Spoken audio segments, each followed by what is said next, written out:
In June of 2022, in the heart of Kosciuszko, Mississippi, a journey began that would defy the boundaries of time and distance. The Guyton family, separated by over 3 centuries of history, prepared to embark on a profound reunion that would rewrite their legacy. Dr. Farrell, how did you feel when we were going up there? Very nervous. You felt nervous? I was nervous because we were going to what we knew to be a white family reunion, and it was in Mississippi. I think that was the scariest part. I was going to say that would have scared me. I would have. I had this preconceived idea in my head of it being very close to, I don't know if you've ever seen the TV show The Dukes of Hazzard. Oh God! I thought we're going to go down here and we're not going to be heard from again. I thought, what are we? And then I honestly thought, what are we doing? Who would do this? And then I thought, Nic would do this. Why would you think Nic would do this, babe? Because A, you were very interested in recognizing this is my family, and I want to recognize them, and I want them to recognize me. I want to acknowledge them, and I want them to acknowledge me. That was just very, and B, because he had done all this research, but I was scared. So how did you find out that there was a reunion? Who contacted you? Aunt Breedlove? I was in Kosciuszko to do the headstone. Oh. And Ann was talking about she had a notice, or she had something on the table. And I'm like, family reunion. And I said, okay, who's family reunion? And Ann is just so sweet. And so Ann told me everything. And I'm gonna tell you, it was kind of hit and miss, because when she told me about it, I made up my mind. I said, well, I'm going. And my cousin Ricky, you remember Ricky? Yeah. He said, yo, cuz we don't do that down here. Plus, he lived right around the corner. Yeah. He knows, right. And so he said, we don't do what? We don't go to family reunions. He said, well, we don't really know them, and you need to talk to somebody before you show up. I said, well, if I send my money, if I just go ahead and send my money, and then I show up. So did you contact Sam or I asked for the information from Sam. And Sam had me on this email with a lot of people, and he sent the information out to everybody with the hotels, with all the information. And when he sent the information out, I very quickly sent my money in for my T-shirt. You never did get a T-shirt. At least No. it was supposed to be making a It's all good. It's all good. What do you to the more white folk crying, huh? They were crying because they had black folks in their family. I don't know if they were crying because I think they were happy that they found it. And surprised. And surprised, yes. Yeah, that's surprised, yeah. Well, we told you guys that, about our apprehension in coming to the reunion.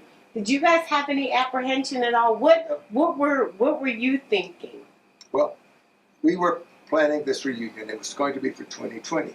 Mm-hmm. But because of COVID, we postponed it from 2020 to 2021, and then from 2021 to 2022. Mm-hmm.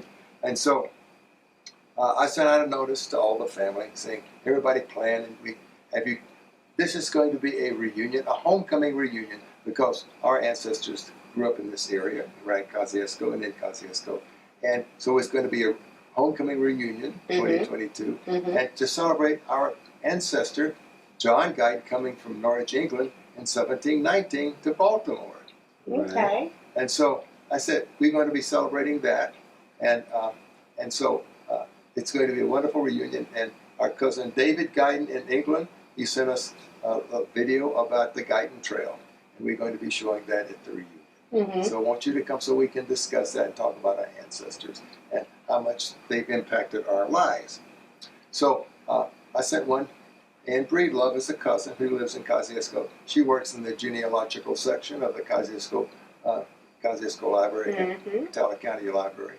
And so she said, Sam, I've been having a lot of people look at the our Guyton history, and we have a cousin. His name is Nic Starr. And I think you ought to invite Nick. And I said, I'll do it. So I sat down and I wrote a message to Nick right away. And I said, oh, this would be great to have him come. So I sent him, and almost by return email, he said, I'm going to come. I'm going to bring my wife, Princess, with me. I said, that is just fabulous, just fabulous. So I got all excited, and I told our reunion committee that we're going to have Nick come, and he's going to bring his wife with him, and we're going to have the most amazing reunion because of that. So I was really looking forward to that because we had never had anyone who was an African-American Guyton come to our reunion. Now, Emily had come, but she wasn't a Guyton, and she had just come for a meal, just to know that she was included. And anyway, when Ann said, we have a cousin by the name of Nick, and so a cousin Nick, and I just like the ring of the word cousin Nick. Cousin Nick. And so I'll be eternally grateful to Ann for suggesting this. Because Me too. Me too. How would we have ever made the linkage with you? Right, right. And so we were looking forward to it. Our reunion committee. I didn't tell anyone else in the reunion that you were coming. But I did tell my brothers. Oh, yeah, and Annie and Lisa. Yeah, but they were the reunion committee. So they knew. Okay. So I wanted to kind of be maybe just somewhat of a surprise that we're going to have someone that we hadn't had any social interaction in 300 years. Yes. No social interaction in 300 years. So we're entering a new arena, a new era in our Guyton family. Well, I work here at the presidential suite. I also work at the Hamiltons, Dr. Ralph's office. And I met the family over there, and they was real nice to me and everything. And one of the guys named Paul, he was like, we met some more Guytons today. He said they were black Guytons. And he said, my family never did talk about them. The older people never did talk about them. And he said he heard your story about how y'all was related. And it just brought him to tears because he just, didn't think that this was still going on where one set of family, then another set of family because they were different colors. And he said it just broke his heart to know that he had family members that didn't want anything to do with the black families. They kept it hid. Right. So he just said that that's just gonna make him want to meet his family. From now on, he want his kids and stuff to know everything. Right. What happened in the past and what's happening now. They were just all of them to me were just real nice to me. Wow, that's awesome. What made him? What do you think? What was happening, or what made him even talk about it? Was he talking about it to you personally, or was he talk? They was getting ready to leave, and he was thanking me for what I had did. He enjoyed his breakfast. He enjoyed his stay, and he just brought it up that it just brought tears to his eyes of him not knowing that he was related to another set of Guyton. I guess it was just on him. Yeah. To bring it up. Wow. Okay, thank you for sharing that. Appreciate that.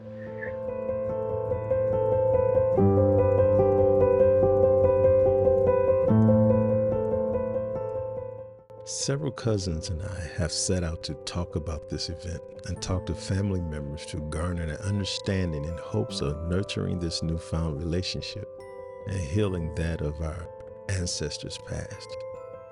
On this journey, you will get an opportunity to get to know your family a little better as we discuss what turned out to be a true reunion.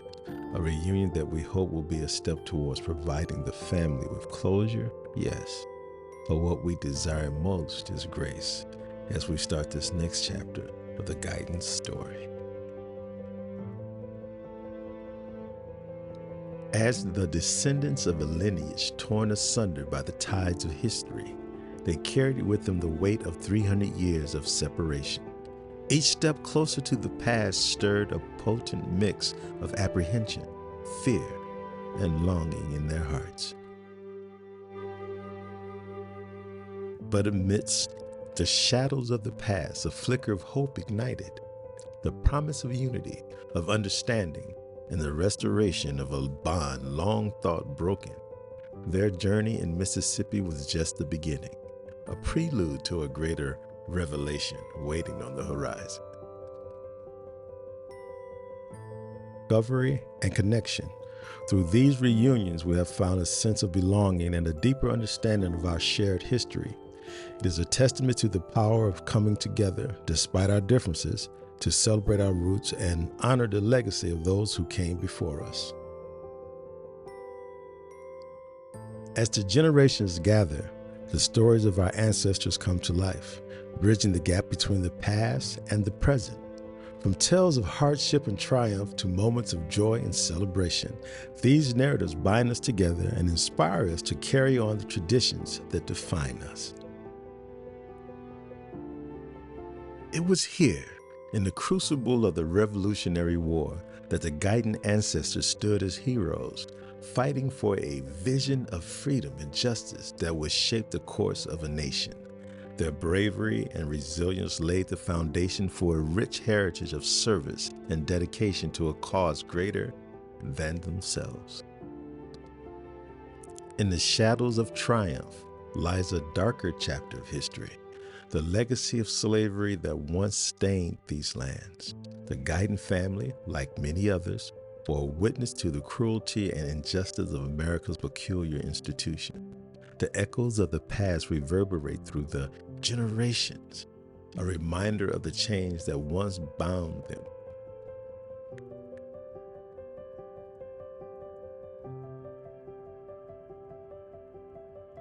Frederick, where the threads of history and destiny intertwine, the Guyton family embraces their past with courage and grace as they honor the sacrifices of their ancestors and forge a path towards a future of unity and empowerment.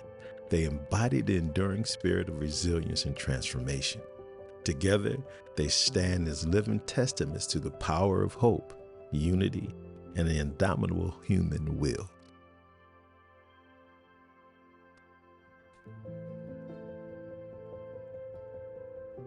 By delving into our family history, we uncover not just names and dates, but the rich tapestry of experience that have shaped us. Through this exploration, we gain a deeper appreciation for who we are and where we come from, paving the way for future generations to embrace their identity and heritage. As we continue to gather, share, and cherish our family stories, we pass down a legacy of resilience, unity, and love. In doing so, we empower our descendants to embrace their roots, knowing that by understanding who they are, they can navigate life's challenges with strength and purpose and grace.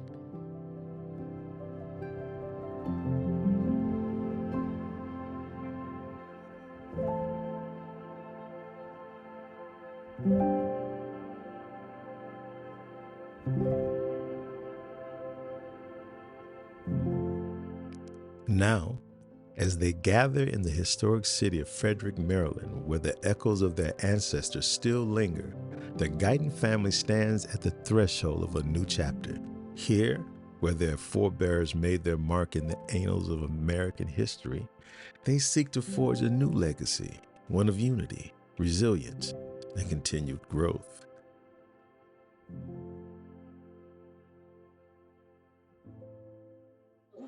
Okay, so tell me about your dad. My Your best dad. memory of your dad. Let me tell you about I had a good dad, but Oh, good daddy. What's your daddy's But whole my name? daddy, look, my daddy What's your whole dad? name. Mm-hmm. They call him A.W. A lot of them call him Mr. Amzai. Mm-hmm. Then that they call him Mr. Amzai. Dad was Mr. Amzai. But let me tell you, But what's his let me tell you name? the first thing, the funniest thing. When my brother Lacey was a little boy, Lacey the oldest one, you know, my daddy was Mr. Amzai back at that day. And he wore a white shirt every day. Every day. What do you do for a living? Paul Pank and Mo Fanning. And he had two houses on the place down there, sharecrop house. Mm-hmm. So he raised he farmed. He had cows and stuff to sell all the year round, and milk and everything. Mm-hmm. Put milk on the truck and sold milk to Cosesco milk plant here. But Daddy, what was I going to tell you about Daddy? Oh, when Lacey was a little boy and Daddy had that white shirt on, Daddy was up on top of the hay. They used to have that hay stacked up on a wagon so high you had to get on the hood and then crawl up and get up on top of the hay. Daddy was up there and Lacey saw Daddy. Daddy had that white shirt on and that's what made Lacey know Daddy was up there. Lacey said, hot damn, look where my dad is at. What? He was a little boy and he saw his dad up there with that white shirt. Damn, look He where said, my hot dad damn, is. look where my dad is at. He didn't want his dad up that high. I know that's right. So he working out there in the fields in a white shirt. Yeah. So y'all Well, always... he was oversee too. You know, he's oversee the plays. Mm-hmm. Okay. Uh-huh. But Daddy didn't have to fly the mule. Didn't have to do none of that? Didn't have to do none of that. He just oversee. So he wore a white shirt So because Daddy wore a white he was shirt a businessman. all the time. That's what that was about. And that was whose land? Paul Pink and Mo Fanning. That was their land. Uh-huh. Now, that was that the land that they got from Witt? Yeah. Yeah. Okay. He gave everybody, I believe it was 40 acres of land. Mm-hmm. I don't know how they said 40 acres on a mule. I don't know what they gave Daddy and how they gave it to him. But everybody had a piece of land. Mm-hmm. He gave it to him. Because when he came here, you know, he was a slave owner. Pink? Whit Was, yeah, but I know Witt was. He was a slave owner. Mm-hmm. And he came back here and he just had land. He could claim the land anywhere, you know. Mm-hmm. It was his land. So he gave his children all the land. Now, was that normal for white folks back then? That Well- give you some land? No. Yes, and no, yes. Most people out of a family, every family was mixed just about back then. Tell the truth. Back in the day, every family was mixed. Mm-hmm. And they gave that head person the children some land. Oh. So that was because But then, the after, slaves. you know, Mm-hmm. as the years went around and years passed, most of the people lost their land, you know. Yeah. They borrowed money from a man named Rember. Remember? Ernest Rember, not on his field, but Ernest Rember. Mm-hmm. And he had another brother, I don't know what the other brother name. But they the one made loans to people. And the people took the land. They took the land, the holes, they took the shovel, the chickens and everything. The horses and the cows too? My daddy, when they did that, took my daddy's everything from my dad. Mm-hmm. My daddy was standing at the water bucket. He used to have a water bucket hanging on the porch Right. and a dipper. Mm-hmm. And we want water, we'd go dip down that bucket and drink it. Dip down that bucket and drink it. And it hang right there on the porch all the time. Mm-hmm. So my daddy fainted standing right there by that water when they were moving everything. I remember daddy falling. He fainted. Mm-hmm. He almost So had a they nervous breakdown, didn't Yeah, they took everything he had. he? Wow. They drove it off. I'm trying to think of who told me that the thing they would do, you would think that you're going to pay them back Right. by using your cow or by farming. Right. But they would kill that cow, they would kill so that you wouldn't have anything to make money to pay them back, Mm-hmm. and then come back and take your land. I think Lovey told me that. I don't remember all of it, but I do know. Now my mama tried to get my daddy to sell 3 cows Mm-hmm. and pay that loan off. Daddy wouldn't do it. He couldn't run that loan, get taken away from him. Mm-hmm. 3 cows would have paid that debt. And they took 27 heads of cows. They took mules. They took horses, shovel, axe, and hoes in it, and chicken. When you get on the chicken, you done got it all, you know. Not at all. So what did y'all do then? Daddy moved to an undisputed place down in Lee County. Mm-hmm. Sharecropped for a couple of years. Daddy didn't like that. So Daddy moved back on that place. On Daddy's place in one of his rent house. Daddy moved back on that place. We stayed there a while. And one of you all's own rent houses. Mm-hmm. Y'all moved back to the land that they had taken from you. Ain't that something? Man, That's so sad. So Daddy, then Jesus. we moved in another place up by Bethlehem. And Daddy worked, he worked here. He got his 75% of what he made was his, and a quarter of it was the ladies. Because he had to buy his own everything. He was just on the place then. And from that, where did Daddy go from there? From that, Bethlehem. That's so sad, though. I don't You know. think about that. I'm sitting here like, how did they get away with that? I'm telling you. But they did. They did worse than that. They did worse than that. The same place we moved on that Tig place up there by Bethlehem. Wasn't nobody in that house. Pretty nice house, to a pretty decent house when we moved in. And people told Daddy, said, that old man, it was a man and 2 sisters. You want some more? You want some more? It was a man and 2 sisters owned that place.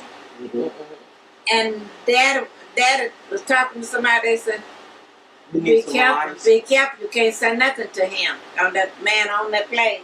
Can't say nothing to him. Can't say nothing to him. Cause one man said something to him, and he's sitting at the table eating. We used to keep the windows open and the doors open. So he parked the car out there in the road and walked up where he could see the man sitting at the table eating, and shot him through the window and killed him. Really?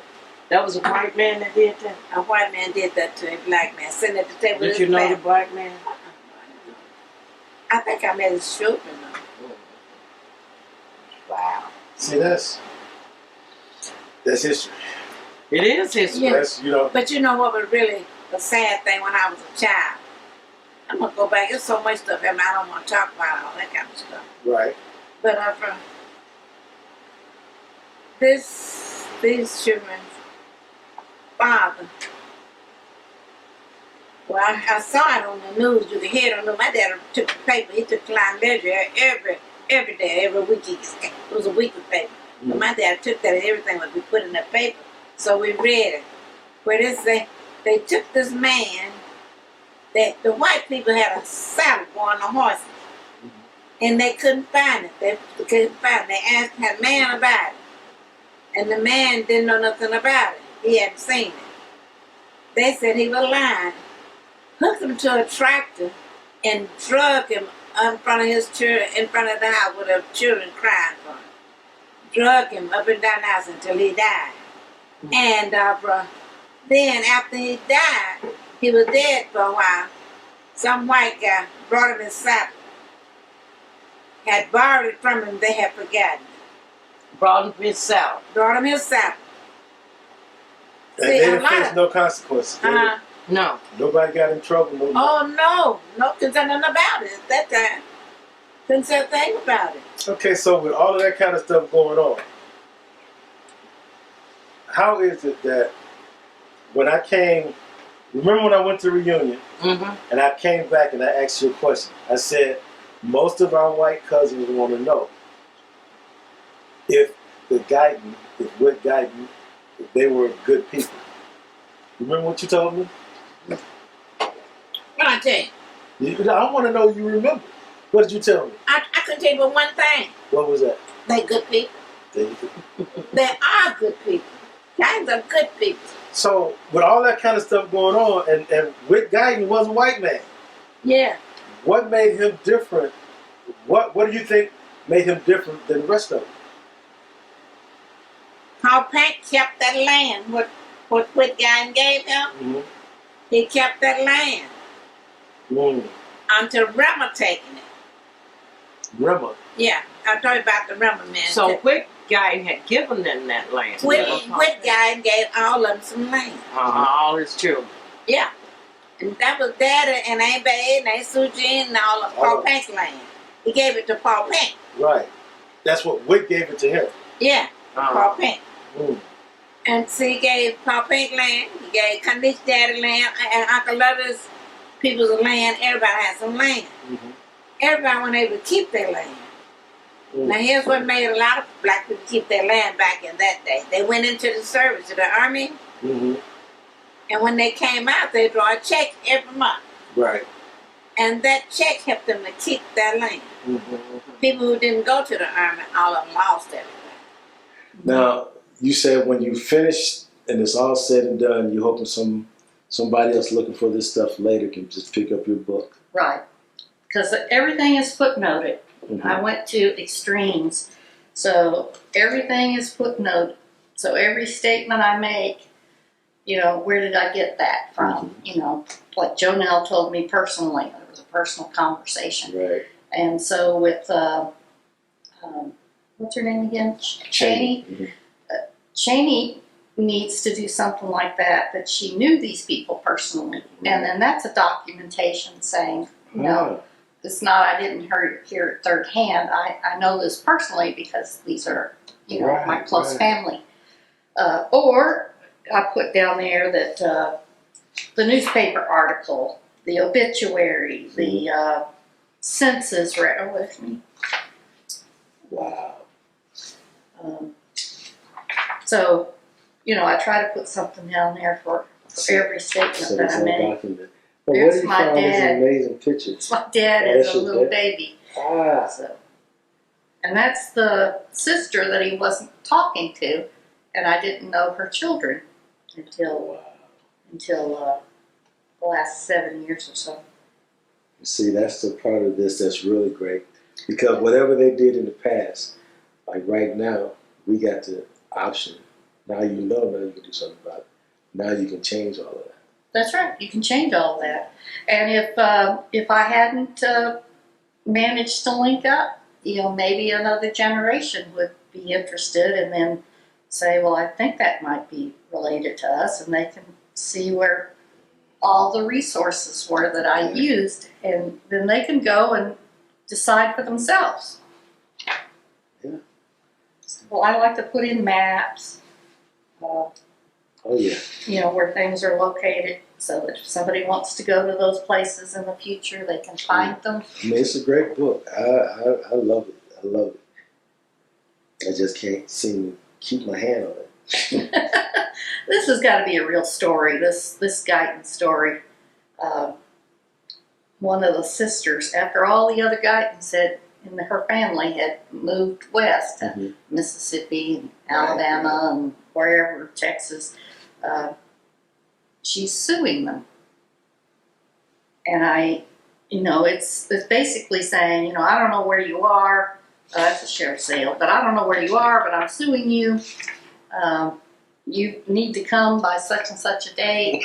And the only thing I can think of is it had something to do with the land from her father, and she couldn't maybe dispose of it without getting their permission or having the court terminate their ownership. Wow. So, we should be able to do things like this with your family. Superimpose these things on the old squares. Yeah. And that's and everything documented. That's awesome. Well, that was the goal. So footnotes after footnotes. And,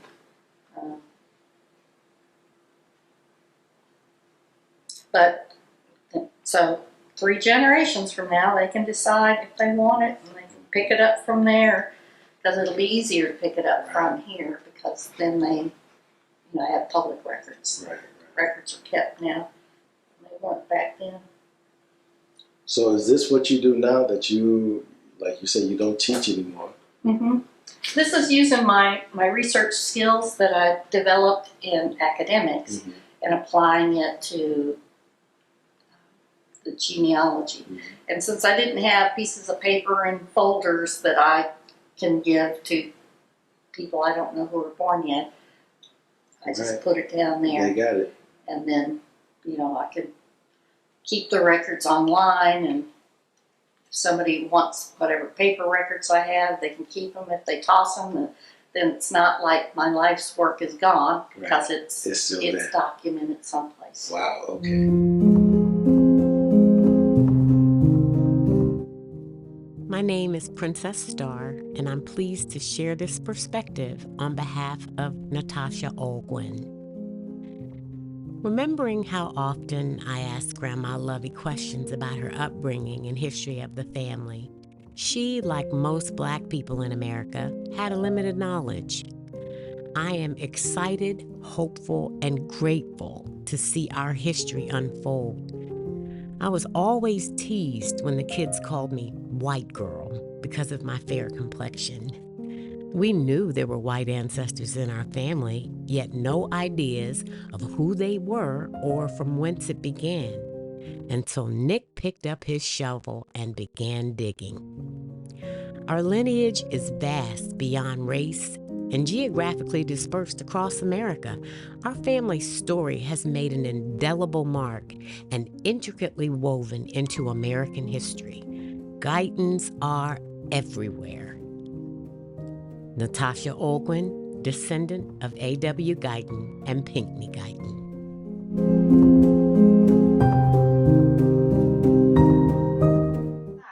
So what's our ties to Kosciuszko then? What's our ties to Kosciuszko? Mama came from there. So grandma's... All her family's in Kosciuszko. And that's the Guyton side, or? Guyton and Gambler. Guyton and Gambler.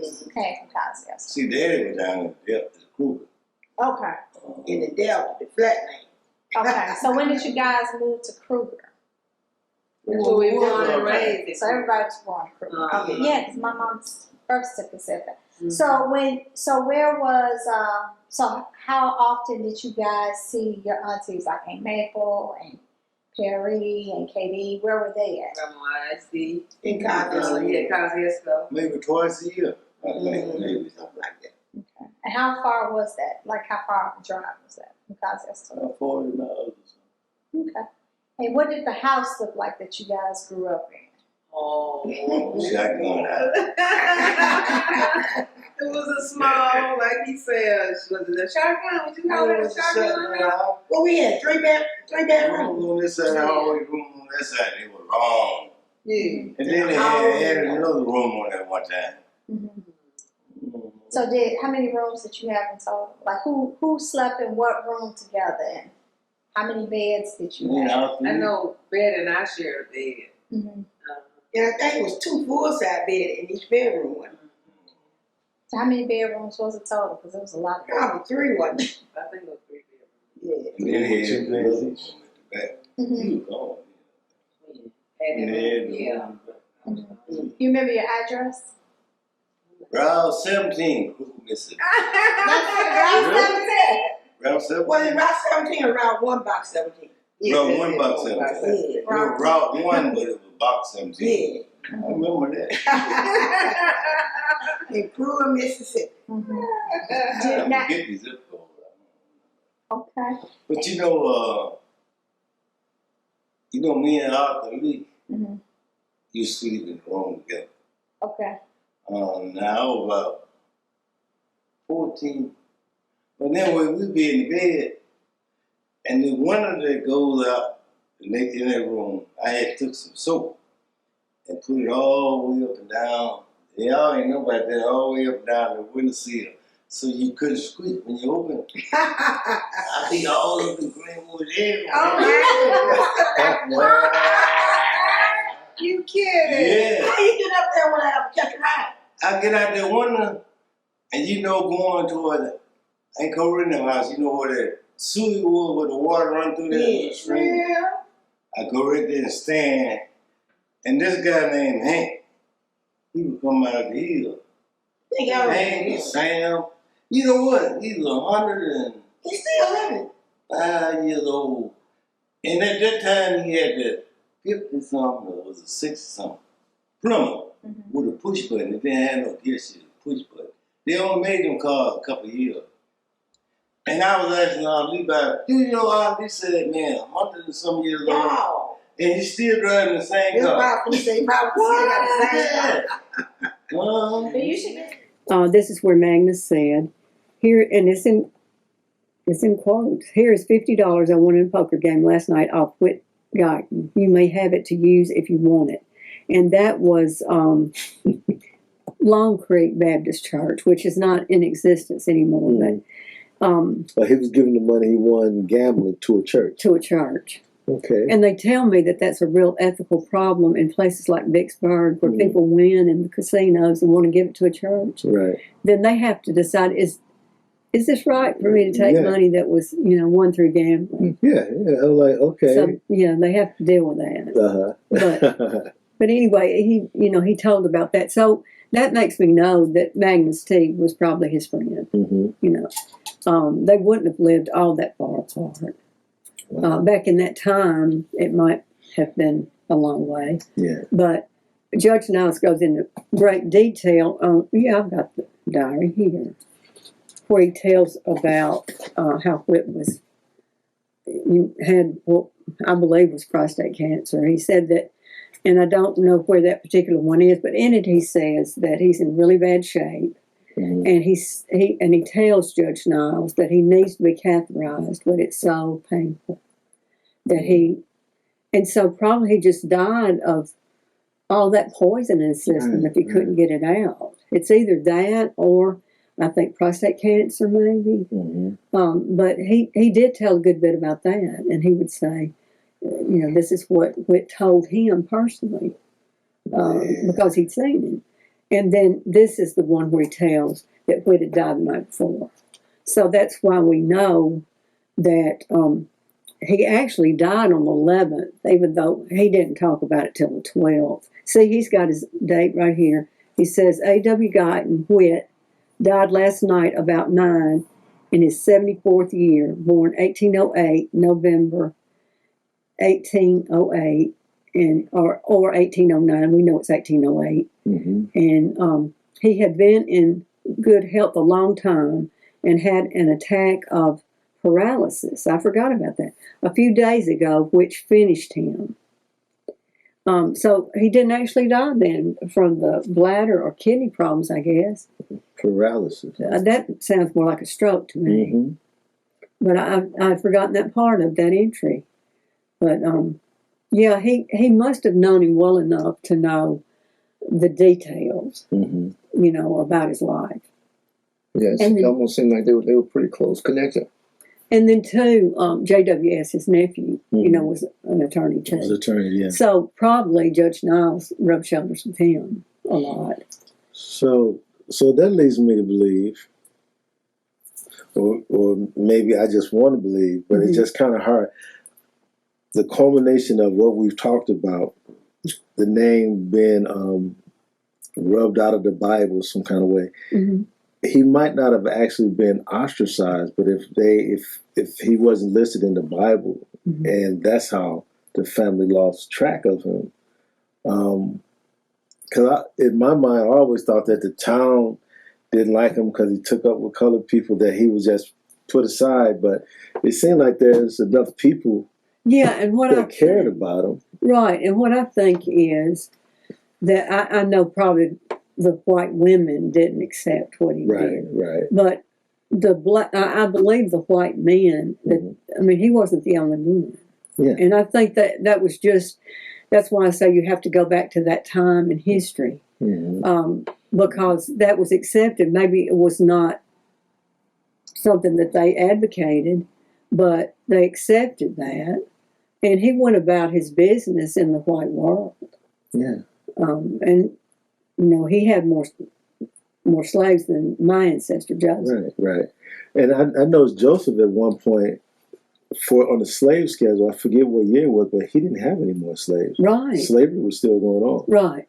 And I've wondered how he worked that land, unless he hired people, right? To do the work and pay them. Because there were none on the slave schedule. There was no slave schedule with Joseph after And that was like in the middle of slavery. I mean, that was early on. That Yeah, so he worked that land for years without slaves. So that's a different kind of guy. I mean, it's just right. For me, it's just a different kind of family. It is. I think it is. I think it was a very upstanding family. Well, we have 2 patriots. We don't have just Aaron Steele. We have his wife. Yes. Because at the age of 8, she smuggled a note to her daddy that her mama sent through the British lines.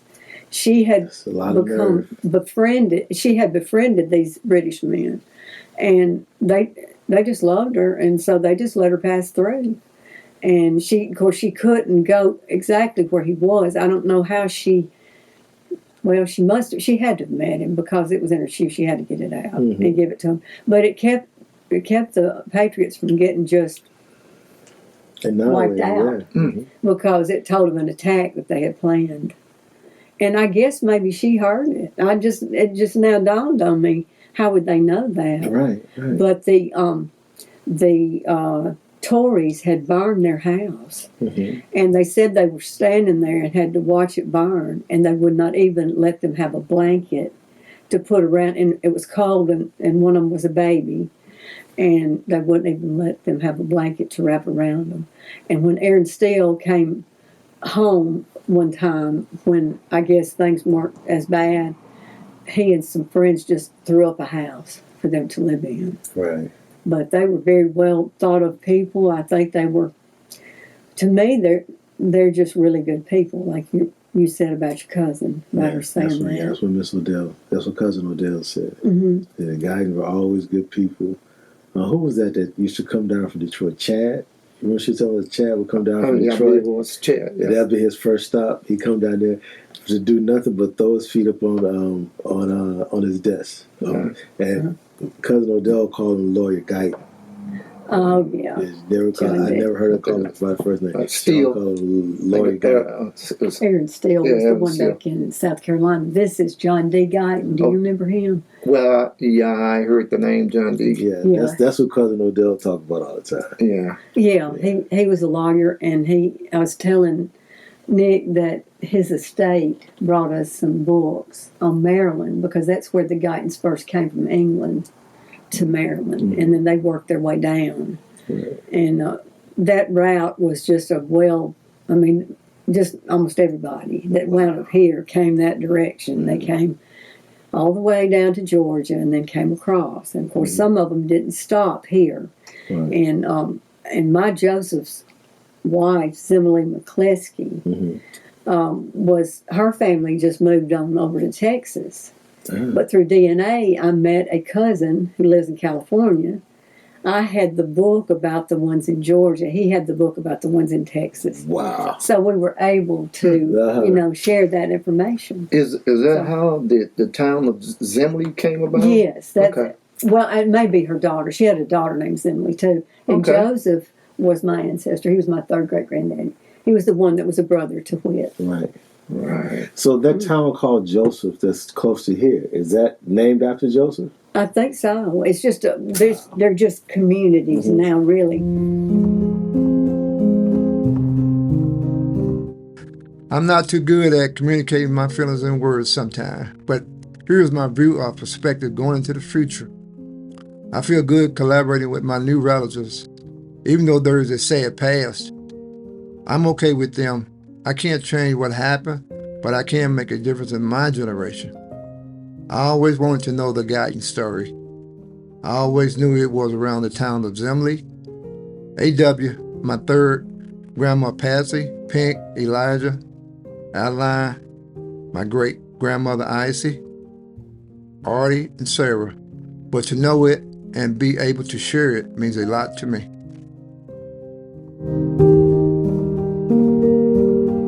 And I remember earlier you were saying that a lot of the descendants of the other Guyton, Wick and Joseph Guyton's kids that he left the money to, run a lot of things in town. Do y'all have any connection? Do they know who you are? Do you know who they are? Y'all have any? They don't find, but a white guy told me. What are you supposed to in this book? A white guy told me I was at Spirit Coach in Alabama. And he said, grandmama and granddad said, there was 5 or 6 of them was running college school. And who the hell 6 years? He was Pop. Why? With the senator of the guy. And Clarence Martin, why? The senator of the guy. And old man, Clarence Martin, mama was named Dr. Guy. Wow. And I was in the paper. Wow. One of them died or something. But see, they used to talk to me. Me and Jim, they were good friends here. It's in that book there. Yeah. And they didn't like Jim Dale and Hubbard them. Oh, they do some they that. But I went along a long time before they found out. I told put them on his nose. Don't be talking about my grandma. So they didn't know that y'all were related. Okay. Yeah. But yeah, I think they know. I think they know. But they don't talk. They don't. No, they're not gonna communicate with you because they don't want you around them. But I understand that. I don't want to be around them. If they don't want to be around me, I understand that.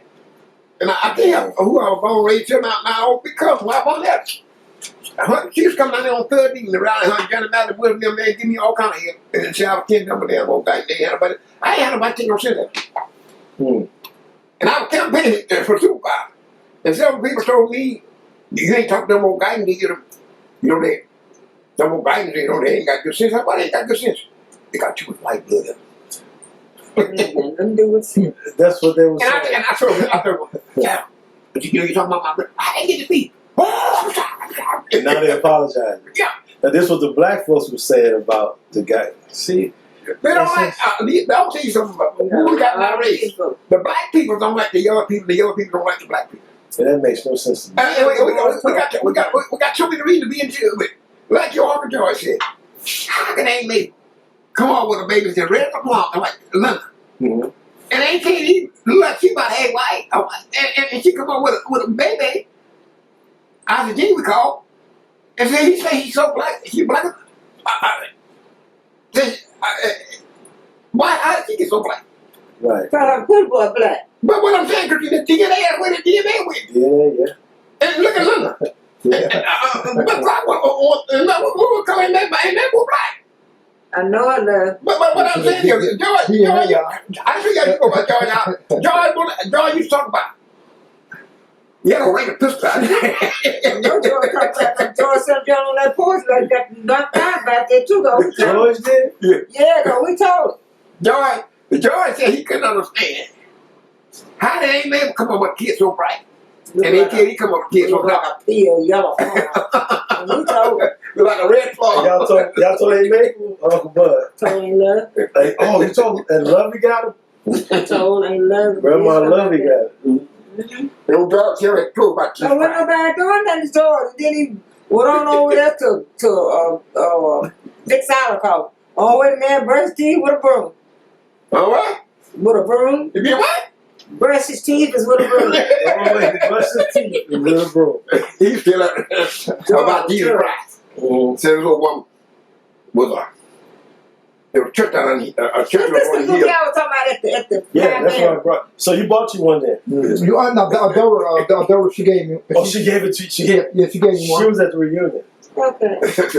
Now you give me your right address. I'm gonna send one to your house. The bootlegger house down on the church out there, up in the church out there. And there was one in the church up on the hill. I just saw these folks in there that made me get into what you want to saw who's the homebrew?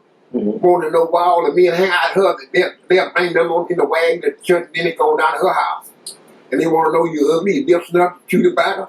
What you know? They told him, it wasn't me. It wasn't the music. What the music? It wasn't child, it ain't beauty. The beast is in the beauty. Yeah. That night, I think it was Lisa or her husband asked me, well, what do, and I was asking, what did your side of the family think about it? Or what do they say about it? How do they think of it? How do they see it? And no one really talks about them. Everybody's heard of them, and no one really knows anything. So I'm still trying to get information. And William, I think, was the one that asked me profound question. He said, "What did you guys think about it?" Oh, yeah. And I had never thought about that. I mean, the only thing I had ever heard about Whit, didn't even know his name was Whit. Yeah. Because they used to call me white man, so I thought Whit was white. Yeah. When I looked at Pink's death certificate, Yeah. it had Whit Guyton.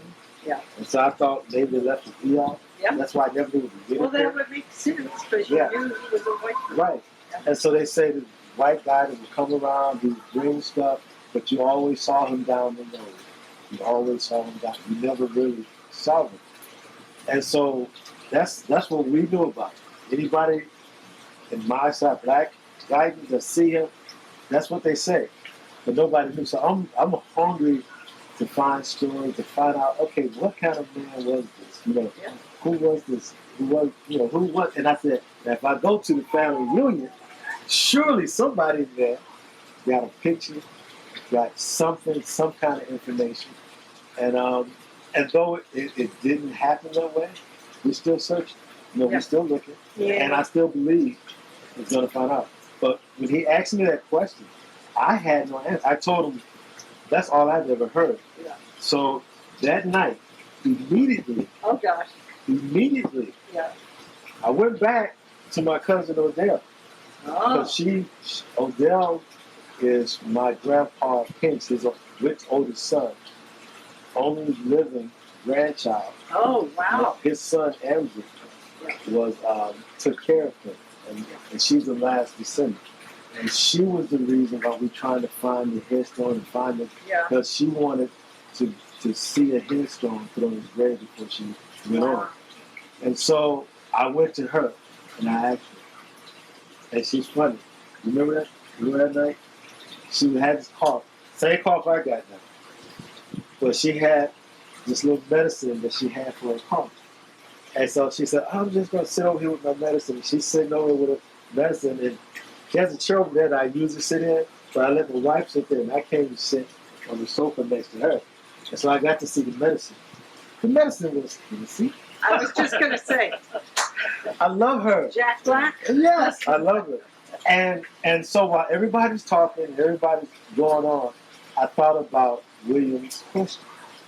It might have been Lisa, but I was in a conversation with her. I said, what do they say about Rick Guyton? What have you ever heard about Rick Guyton? She stopped everything. She tapped her daughter was talking to her. Really Guytons are some good people. Wow. The Guytons are some good people. Well, that's And good so, to know.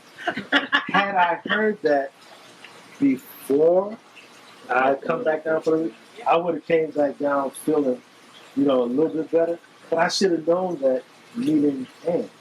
You know what I'm saying? Yeah, that's right. Meeting that's Ann. true. Ann was so sweet. Yeah.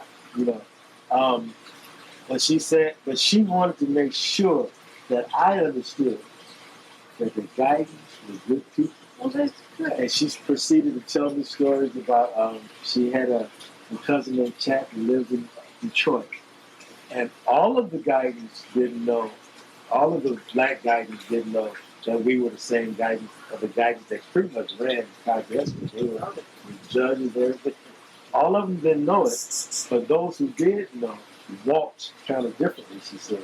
So I was trying to figure out, people say I have a boldness or I have a dashness. I don't know how to walk with my head down. I told you had a presence. You have a presence. Some people call it crazy. You got to learn how to. We're not going to say crazy because we don't want to know that runs in the family. But I was trying to find out, because my mom was like that. My mom, I never seen my mom in her worst of times. I never seen my mom with her head down. And we've been through some stuff. Yeah. And I was wondering, I was talking to my cousin Odell and my cousin Christine. Why do we walk around like we own the world and we don't have nothing? We don't have a dime. We walk around like we got everything. And I was trying to figure out where that came from. And Odell, we went and told me, she said, I don't know, we always was like that. People didn't mess with us. She said, when people try to mess with me, I tell them. And her last name is Girl. but she was Durham. But she would tell him, "I'm a Guyton," and she fixed her head when she said it in such a way, like that was something. But to her it was something. They walked around with a certain attitude. My grandmother loved it. People come to the when her husband died. The white man came to the house to take the truck. Well, Miss Lovely didn't have to take the truck. Mr. Parker can't pay the bill no more. And my grandmother reached in by the door and she got her shotgun. She said, "My husband's been paying for this truck for the last 10 years. That truck paid for it. You ain't walking away. You're not walking away from big with that truck." And she stood, and the men looked at her, and one of them said something about her being crazy, and they walked away and let her do what they want. My grandmother was on that land, and she raised 9 kids on that land. The oldest two, my mother and her oldest son, were already headed to Chicago. She had all these kids on her land, and people didn't mess with her. They walked with a different kind of structure. So I'm always trying to figure out how living in Mississippi did we miss all of that? And then, I see pictures of me when I was a kid. And where were you born? I was born in Chicago. Oh, okay. But my mother took me back to Kosciuszko. I lived my first 5 years in Kosciuszko because my mom was trying to, she had moved to Chicago, but she was trying to get work and she was trying to survive. So I had to come back to Kosciuszko. So my first 5 years, I was in Mississippi. And they were dressing me, when you saw I was dressed in a little suits and all that. Yeah, little 3-piece suit. 2 years old. I was a grown man in the military before it really struck me. You're not rich. That you're proud. Yeah. Look at her face. You're proud. Yes. No. Oh, no. We didn't have the camera on. We sit around, we just talking, and we forget to turn the camera on. But he brought out a file that he had that was, this is an interview that David Guyton. Tell me about this interview. This is an interview in 1937 of one of the slaves of Joseph Guyton, Joseph I Guyton. And this is talking about him. And I was belonged to the Joseph Guyton in York County, South Carolina. And he talked about how the freed slaves acquired their family names.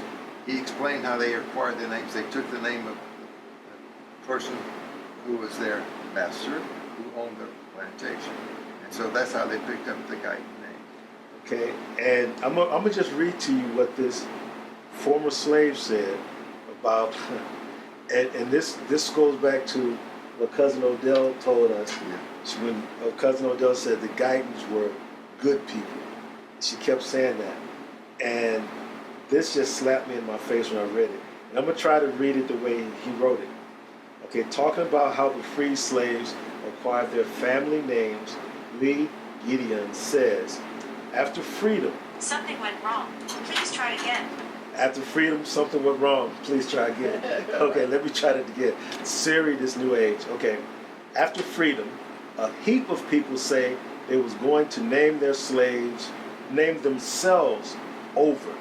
They named themselves big names, then went roaming round like wild hunting cities. They changed up so it was hard to tell who or where anybody was. Heap of them died and you didn't know when you hear about it if he was your folks' heart. Some of the names was Abraham, and some called their slave themselves Lincoln. Any big name except in their master's name. So slaves were going around changing their names to people like Lincoln, Frederick Douglass, big names that were, it was the fashion. I heard them talking about it one evening, and my pa Pompey, who was a slave, say 5 folks raise us. Let's say that again. 5 folks raise us, and we gonna hold to our own names. That settled it with all of us. Did you get that? Later in the interview, he mentions Joseph Guyton and his second wife. Joseph Guyton was the son of John Guyton, who came from England to the U.S. Joseph Guyton was born in Maryland, but he moved to South Carolina. He, Pompey, said many and many a time Joe Guyton never had to whoop him. After he growed up, he never got no whoopings at all. Joe Guyton learned him to plow, and he was the boss of the plow hand.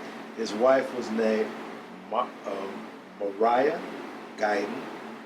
He says she was a mighty good, easy woman too. And so, this is Joseph Guyton, one of the people of his slaves, telling about him. So this Lee Gideon, that's really, he was saying Guyton. Right. G-U-I, and I wonder if that's where we got our initial spelling from. Lee Guyton, see, Joe Guyton. Wow. And so then you turn here, and this was an interview.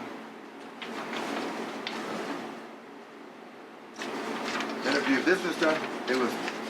It's called Slave Narratives: A Folk History of Slavery in the United States from Interviews with Former Slaves.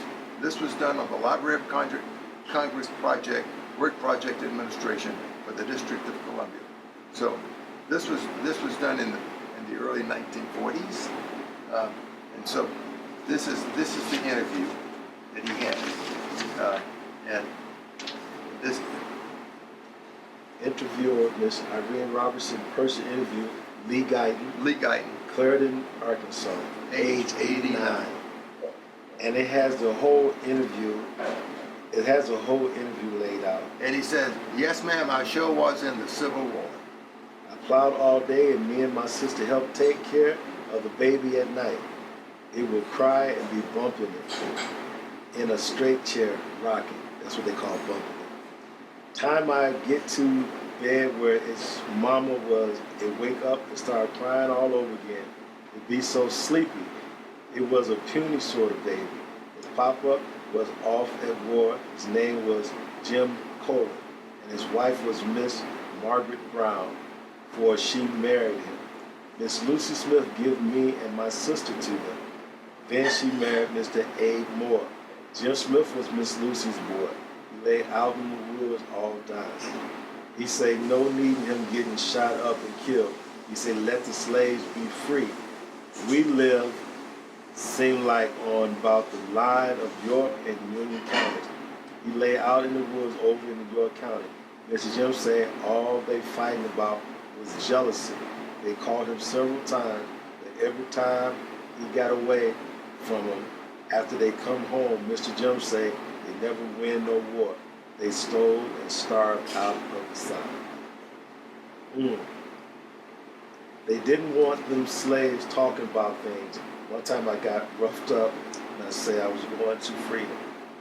The wood where Mr. Jim be, and I recollect he was crossing over a railing fence. My mom put her hand over my mouth like this and said, "You don't know anything about what you're saying, boy." And so the interview continues and continues and continues on. But this was Lee Guyton. He talked about the Ku Klux Klan killed good men, but Republicans. And he didn't like that. Because the Republicans were the one of Lincoln's party, and they wanted release of the slaves. Wow. So it goes on and on. Wow. This is amazing. And this is, now the David Guyton that had this, this is the one that's in England. You're going to be, if you're a slave, you're going to have those that beat you and treat you. I understand what she's saying as far as if you're labeled a slave, if you have a master, that's bad, it's wrong, it shouldn't happen. But that was the time. You have to live in reality. Of course. And so if you're living in reality, if you have to have a master, you're going to have a good master, you'll have bad. Now, as far as when they talk about wit, if wit has me working I'm living in the house with what's supposed to be my master because he has to list me as a slave. Otherwise, they're going to burn my property up or tear down my house or even lynch me along with my children. Then that's a good man. He risks that to be with the woman he loved and to raise his kids. And the choice of that was probably during that time was death. Yeah. But Witt still bought slaves. Oh yeah. You paid money for people. And white people as well. White people worked this land. Black people worked. Anybody that did not have worked with land. Witt he had a lot of land. And he had people that worked that land that were white and black, because there were poor whites too. There were poor Native Americans. And Witt was also known to work his land. He'd get out there with them and work his land. So that's a different kind of man. See, you said I get all riled up. Don't badmouth. I mean, you got to know the history. There was definitely whipping people, doing all of that, but I've never heard anything about him whipping any of his so-called slaves. Never heard anything about that. Never heard about him mistreating anybody. And I'm open to somebody to tell. Please give me a story where he did. I want to know the truth. But to this day, from the black people who were raised around him, from his children, from his descendants, the only thing I've ever heard, the Guytons were good people. Guytons were good people. They were good people. That's all I've ever heard. Now, I've never heard any of the bad stories. So I applaud her for getting fired out about that, because in the big scheme of things, there shouldn't have ever been a. George Washington had slaves. Oh, I know. Abraham Lincoln, he freed the slaves. Well, that was a political thing. He did that as a political thing. It wasn't so much about slaves. They were men of their times. And when they found the opening to do the right thing or the wrong thing, 9 times, maybe not 10 times out of 10, but 9 times out of 10, they leaned more towards the right thing. I remember the first time I heard about Witt, Guyton. We were at a family reunion in Kosciuszko, and it was the Saturday night, the evening of sharing and learning about family history. And at that time, I believe, and I could be wrong, it was David Guyton from England who put up a presentation about the fact there were originally 2 brothers who came down from, North Carolina and settled in Mississippi, Joseph and Aaron Whitaker. He shared how these 2 had led very different lives, and they were estranged over the choices they had made. He said Witt had chosen a slave as his permanent partner and had many children with her. He said that Witt had left his property to his wife and children and his name.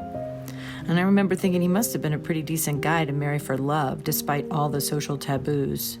I mean, I'm assuming it was love because he left his property, his belongings to everyone in his family. My siblings and I talked about his existence and how odd it was that we'd never heard of him in these many years, and yet that was kind of it. We just thought it was unusual. But I love the work that Nic has done, because Nic has really uncovered more about this family. And I don't think the brothers were estranged. I think the brothers were friends. I think they stayed friends throughout their life. I just don't know when the disconnect happened. Maybe it was the social norms. But I love that Nic shows up at our reunion and all this research and ancestry and discovers that we're all related. And it really hasn't been my interest in ancestry these many years, but it is exciting to learn that all of a sudden we can have a whole new branch of the family in our lives. It's inspiring. I'm not sure what my grandparents would have felt about it. They never talked about Witt, and it does weigh in my mind. I wish they were alive to ask. But I know the family at our last reunion who was with us, and we all talked about Witt and his descendants, are all excited about the future together. There were so many emotions that weekend, and at the end of the 3 days, a family bond had begun and continues. The emotions are swirling around in my head, but I love the path ahead and excited to see how our family is growing. Okay. This whole interview, it's been going over for 2 days. Got plenty of footage, and we're trying to wrap it up, but there's still so much more to talk about. Love you guys. I like to put I in front of it, so you know that I love you. You have been just awesome to us, and we're so glad to say that we're part of this family. Okay, let me stop because the sun is getting in my eyes, and I don't want to get teared up. But we had a moment, and Sam, I don't even know if you realize what happened in that moment. But you were showing me a book. Can you tell me who wrote that or who put that book together in your hand? Guyton Bobo McCall, some descendants of Joseph and Hannah Whitaker Guyton. Okay. And part of why we're even doing this and part of the significance that the reunion was to my family or to our family is that we've been looking for this Bible. Where is which name left out in this Bible? And I never saw anything where he was left out of that had anything to do with the Guyton family. So remember when we was going through this book, Sam took the time and we went line by line, and Bubba went through and he broke down the family line by line for each member. Each generation. Each generation of the family. And when we finally got to Aaron Whitaker Guyton, I was taking my time looking at everything with Sam because it's like, okay, this is all family, but I want to hurry up. I wanted to hurry up and get to Whit. And then when we finally got to Whit, what did it say? It said no information. No information. Okay, now about his descendants. About his descendants.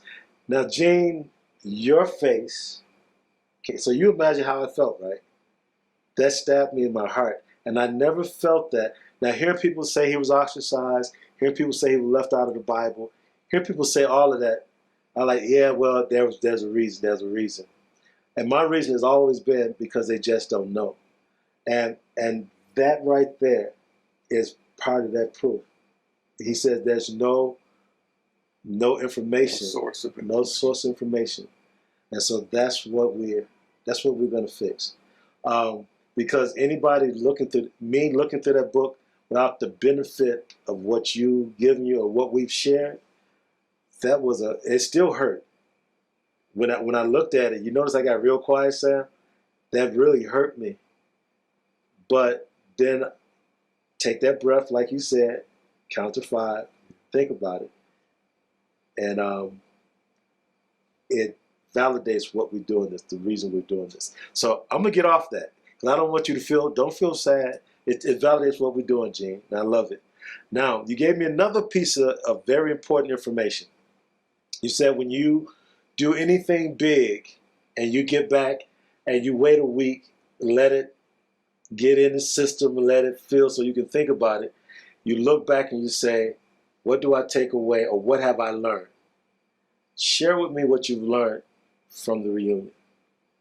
What's your takeaway from the reunion? My takeaway from the reunion was, I love you. Oh. I love Princess. I love your family. I love all of our Guyton cousins. And you stepped forward to help us break down a wall that has been there 300 years. Talk about something saying no source.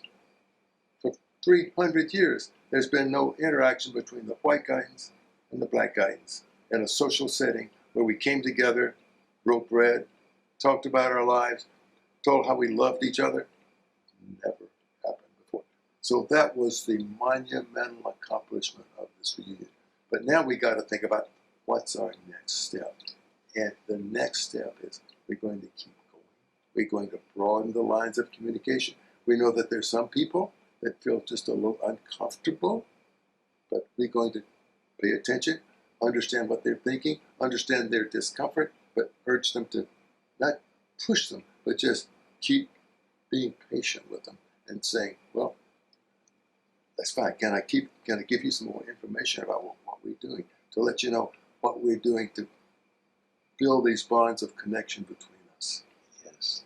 Wow. Yes.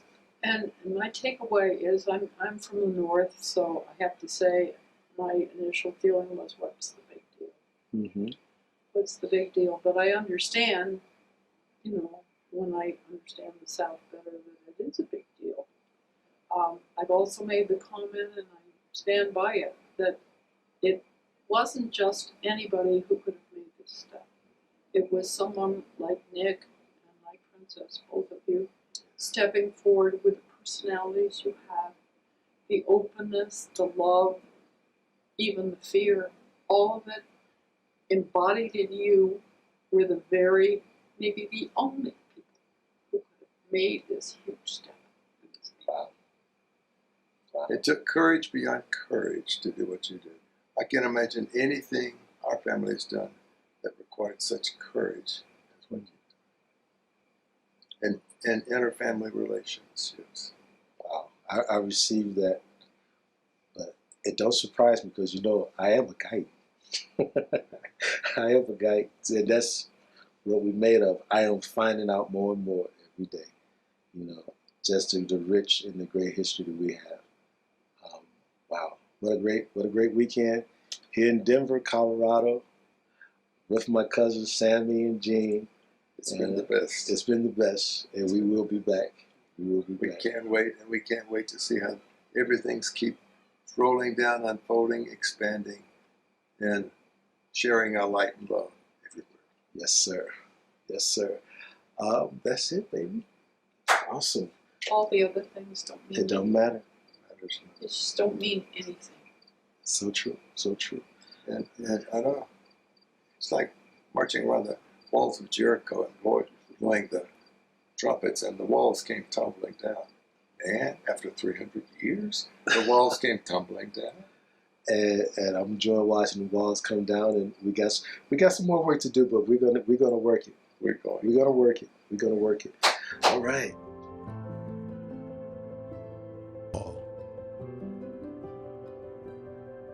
Continue to build these bridges. Our roots define us. Our stories unite us. Embrace the journey. For family is everything. Family is forever.